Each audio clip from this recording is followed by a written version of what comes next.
What's going on, guys? Got a little straight razor cleanup kind of thing I'm going to show you today.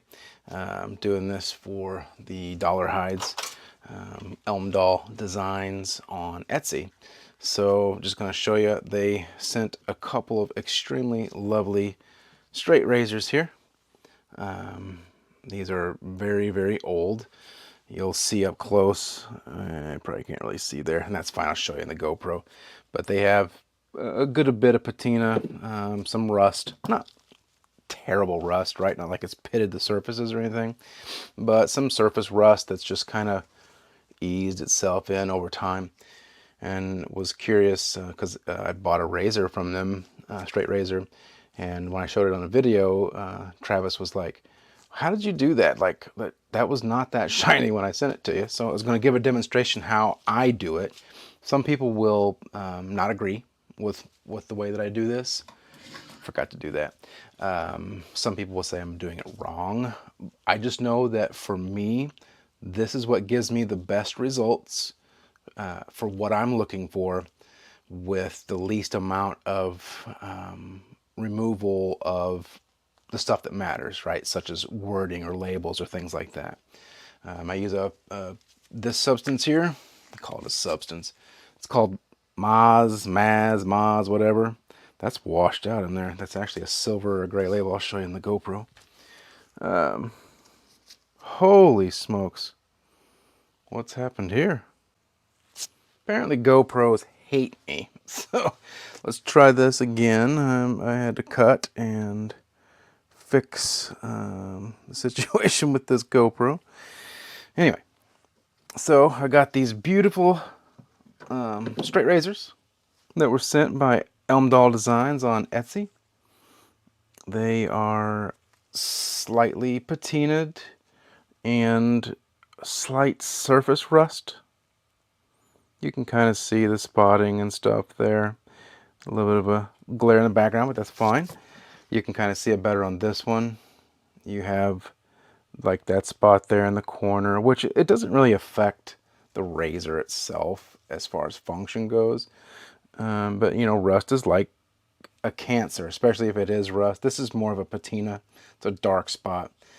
But rust, like this spot back here, is a cancer. And I've actually been able to remove some of the rust. But what I like to do is I like to use this, which is Maz. It's a metal polish. They make it in a paste as well.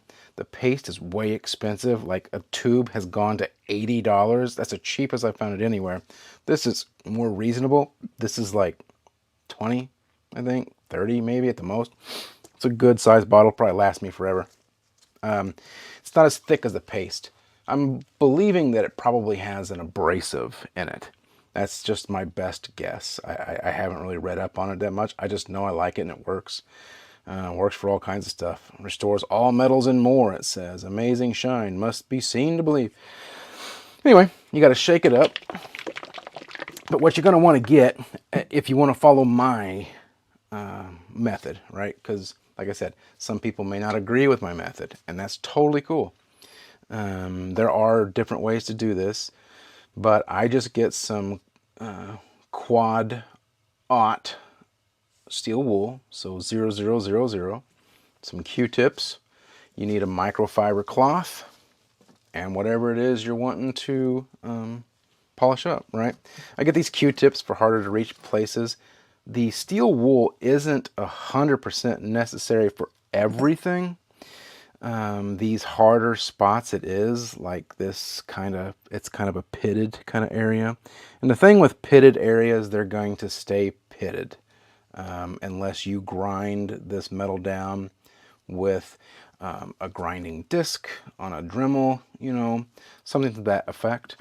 But we can get off this surface stuff, and I'll show you, and it's going to shine. So especially this side is going to be the focus. I'm going to see if you can kind of look at it there. You can kind of get an idea how it looks. It's kind of got a little dull appearance. And again, it's not bad. But what I'm going to do is I'm going to shine it up. So what I'll do first is I'll take some of this and I'll apply it directly on the blade. You don't want to let it dry on the surface if you can help it. and I apply a little bit on the actual steel wool. You don't need a ton of like hardcore pressure. There may be times that you do. I kind of like to fold it a little bit, and I'll just take and I'll just start lightly working that surface. Make sure you get it kind of dabbed all around, right? So you got it kind of nice and covered. Then you just kind of, just like a gentle scrub. You can see I'm not like giving it a lot of force here, but you need to make sure you cover the whole thing, right? So get to the top of the spine and down towards the edge. If your if your razor is sharp, you may want to dull it unless you can be extremely careful in doing this, because you will slice your fingers. Ask me how I know, right? But let's go here. Well, I'll work on this a little bit later. I'm going to focus on this first. So this one has actual writing and stuff in here. So this is going to kind of get that general, like a top layer, so to speak, off of there. I'll put some more of this on the steel wool itself, and I'll go back to the spine. There's like a little dark spot right there on the spine. I don't know that that's necessarily going to shine out, but I am definitely going to hit it. So you're just going to kind of brace, give your finger as support. You can give a little bit more pressure if you don't see the results that you're wanting right away. And again, you're probably not going to immediately see what you want. But this is just the first little bit that I do here. You can also do it in kind of circular fashion, right? Small circles. Wax on, wax off, Daniel-san. Show me paint fence. Anyway, take your microfiber cloth after it's kind of starting to thin out. It looks like it's trying to dry up on you. And just wipe it off.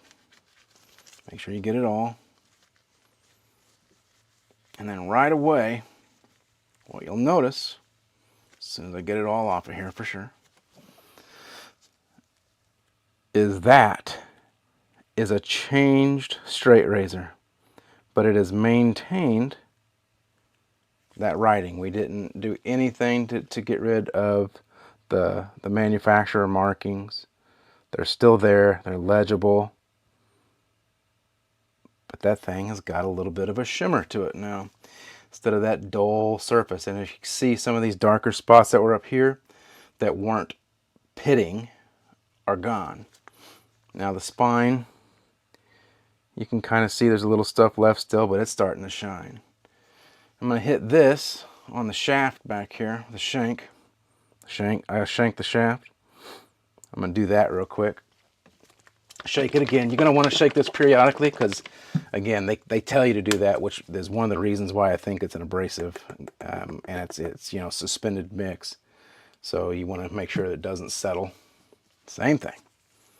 Just a little tab, tab, tab. Make sure you get it kind of all moved around.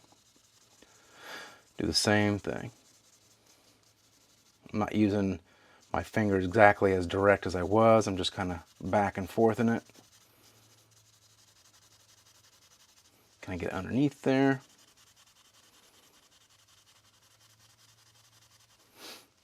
Kind of go to the back side. Whoop. It's a lot of times good to depin them like these and pull off the entire scales. I didn't want to do that for this. Mostly because I don't have any pins left, so I couldn't repin it right away. Alright. So as you can see, I didn't do this very much. I just kind of half-assed it a little bit there. Hold on one second. Apparently my phone is ringing. And we don't need that. It's always an inopportune moment. Okay. Wipe that off a little bit more. Now this looks like it's going to need a little bit more elbow grease. Let's just get a good look. But you can see even that little bit, it's no longer as dark as it was. It's more pronounced. You can see that's the pipe. It's called a pipe razor, straight razor. It is the original and only genuine pipe razor, manufactured solely by Geo Wolstenholme & Son. That's a really good razor, by the way. All right. So as we look at that tang, and we look at this whole thing here, I mean, that's an improvement. And this is what have we done? Maybe 5 minutes total on it. So you just kind of repeat that process. And another thing you do too is using the same stuff, and you don't always have to use steel wool. Steel wool is, again, going to be more for kind of more stubborn or bigger, what's the word I'm looking for? More prominent stains, right? Because it's going to really get in there. You can use this microfiber cloth the exact same way. So I'm going to do this side. This is the opposite side we were just on. I'm going to need some more, actually. I'm going to put some on the rag too, a little bit more on the razor. And you're just going to whoop, whoop, make sure you get it all over. So what you want to do is work circles like you're buffing. Buffy the rust slayer. Get that off of there on that side. Well, we can go ahead and hit it real quick. And again, the abrasives or whatever it is in this stuff, whenever you want to apply a little bit more pressure if you're just using a microfiber cloth. Give it some circles, some back and forth. You can actually see that's just some gunk pulled off of this this blade face with just using this. All right. And we're going to use the clean section. Come back over real fast. Going to give her the old wipe down. And again, pitting is not going away. You have to grind pitting out. And I don't recommend it. If it's on the blade edge, well then maybe, but... And actually, look at there. That's good. That's good. So as you can see, this side now, in that short amount of time, is better. It's not 100% or anything. You still have this dark spot here, which is what I would hit with some steel wool. This is pitting, like I said, so it's going to always kind of be a raised, rough, you can feel it, you know, it catches on the gloves. But if you look at that spine too, you can see that that dark spot, while not completely gone, is near gone. So that's the method that I use, right? What I'll do too is I'll go ahead and we'll sharpen her up. I'll do some more work on it even after I sharpen it, and I'll please pray for my fingers. But what I'll do real quick is show you what I do there. Now this is an edge that is completely dead, and again, this is something that people may not agree with as far as my method when it comes to sharpening a straight razor. And I know the proper methods. I know, you know, the proper grip progressions, etc., where you should be. But I also like to have a little fun up in here. You know what I'm saying? So what we'll do is we'll get some black electrical tape. Get you just a nice little, whoops, a little much there. Nice little strip of it here, the length of the spine of the knife. And then what you're going to do is take the knife, you're going to center it in the tape, just like so, and you're going to evenly make sure that you're squeezed it, just like so. And what we'll do is we'll grab our stone. In this particular instance, I'm going to use my Chosera, the 400 grit, just like such. We'll go ahead and we'll thump it around a little bit. We'll get her some water. I'm going to take off these gloves because I don't need them anymore. Whoop, whoop.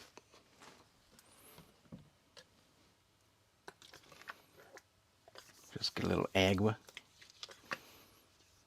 And this is where I'm going to tell you that people probably will not agree with my method in doing this, but this is just how I'm going to do it to reestablish a bevel.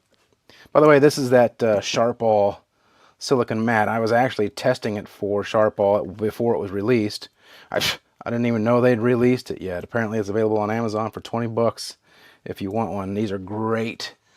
They told me don't even put them in a video, but they never told me that now we've released them, you can put it in a video. Been using it behind the scenes for a while. It's excellent at catching, you know, different grit and water and contaminants and tears, you know, all that stuff. So, all right, here we go. So got your tape on it, which is raising your edge a little bit. And then what I'll do is I'll just kind of, this is not how I normally do every one of them.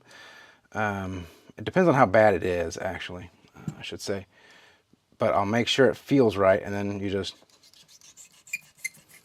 ooh, it's a squeaker.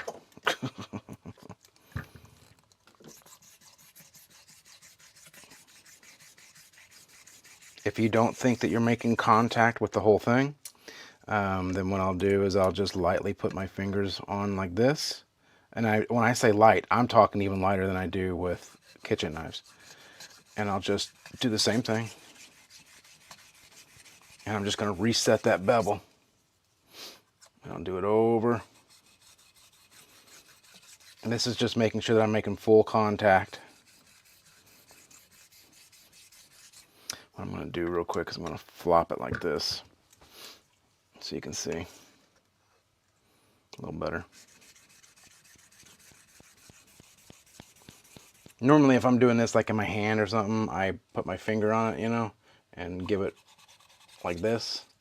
But since I'm doing it this way, I'll just equivalent to it, because most of the pressure will be on your spine, just making sure you're staying, you know, level and even. You don't want to raise it. You just want to scrape that in. I can already tell you it's putting the bevel on it. I can see it. If they're real bad, I mean, you can give it some pressure. It's not a good idea, because you do not want to put pressure, like immense pressure, on your straight razor edges. Ooh, I got that crap on my hand. Because I mean, they're fragile. They're gentle. Gentle? Fragile is the word I'm looking for.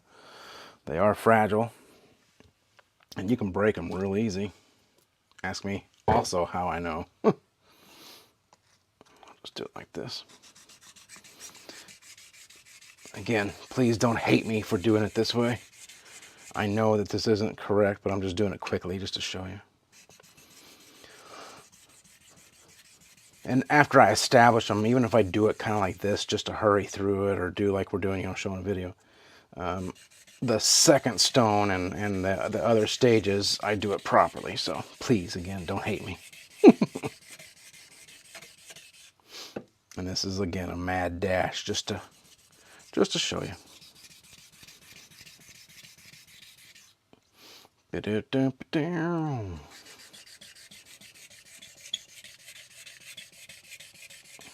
Yeah, if you need some straight razors, ElmDollDesigns on Etsy. I've got a link in my description for him.